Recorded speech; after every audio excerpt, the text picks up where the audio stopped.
2 മുട്ട വെച്ച് നല്ല ക്രിസ്പിയോടെ നല്ല ടേസ്റ്റോടു കൂടി ഇഫ്താർ സ്നാക്സാണ് ഇന്ന് റെഡിയാക്കി കാണിക്കുന്നത്.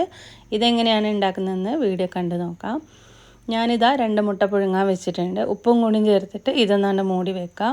ഇനി ഇതിലേക്കുള്ള മസാലയാണ് 1.5 ടേബിൾ സ്പൂൺ വെളിച്ചെണ്ണ ഒരു പാനിലേക്ക് ഒഴിച്ച് കൊടുക്കുന്നുണ്ട്. ഇതിലേക്ക് 2 സവാള എടുത്തിട്ടുണ്ട്. പച്ചമുളക്, കറിവേപ്പില എല്ലാം കൂടി ഇട്ടിട്ട് നന്നായിട്ടൊന്ന് വഴറ്റിയെടുക്കാം. അപ്പോൾ മുട്ട 2-3 എണ്ണമൊക്കെ ആണെങ്കിൽ സവാളയുടെ അളവ് കൂട്ടിയെടുത്താൽ മതി. ഞാനിപ്പോൾ 2 എണ്ണമാണ് എടുത്തിട്ടുള്ളത്. ആ ഒരളവിലാണ് ഉണ്ടാക്കുന്നത്. ഇതിലേക്ക് ആവശ്യത്തിന് ഉപ്പും കൂടി ചേർത്തെടുക്കുക. ഇഞ്ചി വെളുത്തുള്ളി ചതച്ചതും കൂടി ഇട്ട് കൊടുക്കുന്നുണ്ട്. എല്ലാം കൂടി നന്നായിട്ടൊന്ന് വഴന്ന് വരുന്ന സമയത്ത് മസാലകൾ ചേർത്ത് കൊടുക്കുക. 1/4 ടീസ്പൂൺ മഞ്ഞൾപ്പൊടി, 1/2 ടീസ്പൂൺ ഗരം മസാലപ്പൊടി, 1/2 ടീസ്പൂൺ മുളക് പൊടി ചേർത്ത് കൊടുക്കുന്നുണ്ട്.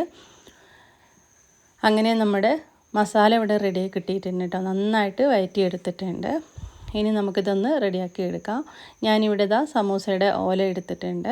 ഇത് രണ്ടും ഇതുപോലെ ഒന്ന് വെച്ച് കൊടുക്കാം. ആദ്യം ഒന്ന് ഇതുപോലെ വെച്ച് കൊടുക്കാം. എന്നിട്ട് ഇതൊന്ന് ഒട്ടിച്ച് വെക്കാം കേട്ടോ. അതിന് നടുക്കലായിട്ടൊരു പശ തേച്ചിട്ട്, മൈദ പശ തേച്ചിട്ട് ഇതുപോലെ ഒന്ന് ഒട്ടിച്ച് കൊടുക്കാം.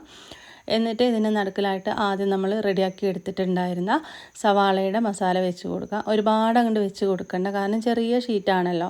അപ്പോൾ ഉള്ളിൽ നിന്ന് പുറത്തേക്ക് വരും കേട്ടോ. ഒന്ന് മടക്കി കൊടുക്കുന്ന സമയത്ത് കുറച്ച് വെച്ച് കൊടുക്കുക. എന്നിട്ട് മുട്ടയുടെ ഒരു പീസ് ഇതിൻ്റെ നടുക്കലായിട്ട് ഇതുപോലെ വെച്ച് കൊടുക്കുക. എന്നിട്ട് ഈ ഒരു ഓല 4 വശവും ഫോൾഡ് ചെയ്ത് നമുക്ക് ഒട്ടിച്ചെടുക്കാം കേട്ടോ. അപ്പോൾ ഇങ്ങനെ ഫോൾഡ് ചെയ്യുന്ന സമയത്ത് കുറച്ച് മൈദപ്പശ ഇതുപോലെ ഒന്ന് തേച്ച് കൊടുത്താൽ മതി. അപ്പോൾ നന്നായിട്ടത് ഒട്ടി കിട്ടിക്കോളും. ചിക്കനോ ബീഫോ വെച്ചിട്ടൊക്കെ നമുക്ക് ഈ ഒരു രീതിക്ക് നമുക്ക് ഉണ്ടാക്കിയെടുക്കാവുന്നതാണ്. ഏറ്റവും എളുപ്പത്തിലാണ് നമ്മളിതിവിടെ ഉണ്ടാക്കിയെടുത്തിട്ടുള്ളത്. എല്ലാം ഞാനിവിടെ പശയൊക്കെ തേച്ച് ഫോൾഡ് ചെയ്ത് ഫില്ലിങ്ങൊക്കെ വെച്ച് റെഡിയാക്കി എടുത്തിട്ടുണ്ട് കേട്ടോ. അപ്പോൾ നന്നായിട്ട് തന്നെ ഒട്ടിച്ച് കൊടുക്കുക 4 വശവും. അല്ലെങ്കിൽ പൊരിച്ചെടുക്കുന്ന സമയത്ത് ഫില്ലിങ് ഉള്ളിൽ നിന്ന് വരും കേട്ടോ. അവിടെ എവിടെയായിട്ട് നമുക്ക് ഇതുപോലെ ഫില്ലിങ് പുറത്തേക്ക് വരാത്ത രീതിയിൽ വേണം ഒട്ടിച്ചു കൊടുക്കാനായിട്ട്. എല്ലാം ഇവിടെ റെഡിയാക്കി എടുത്തിട്ടുണ്ട്. ഇനി നമുക്കിത് ചൂടായ ഓയിലിലേക്ക് ഇട്ടിട്ട് ഫ്രൈ ചെയ്തെടുക്കാം. സമൂസയുടെ ഓല ആയതുകൊണ്ട് തന്നെ ഇത് പെട്ടെന്ന് ഫ്രൈ ആയി കിട്ടുന്നതാണ്. അതുകൊണ്ട് തന്നെ ഒരുപാട് തീ കൂട്ടി വെക്കാണ്ട് കുറച്ച് എണ്ണയിൽ ഇതൊന്ന് ഫ്രൈ ചെയ്തെടുത്താൽ മതി.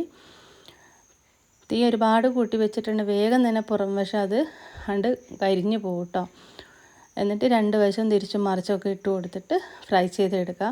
ഞാൻ ആദ്യത്തേത് ഇവിടെ റെഡിയാക്കി എടുത്തിട്ടുണ്ട് കേട്ടോ. ഇതിവിടെ ആയി കിട്ടിയിട്ടുണ്ട്. ഇതൊരു പാത്രത്തിലേക്ക് മാറ്റാം. ബാക്കിയുള്ളത് ഞാൻ ഫ്രൈ ചെയ്തെടുത്തിട്ടുണ്ട്.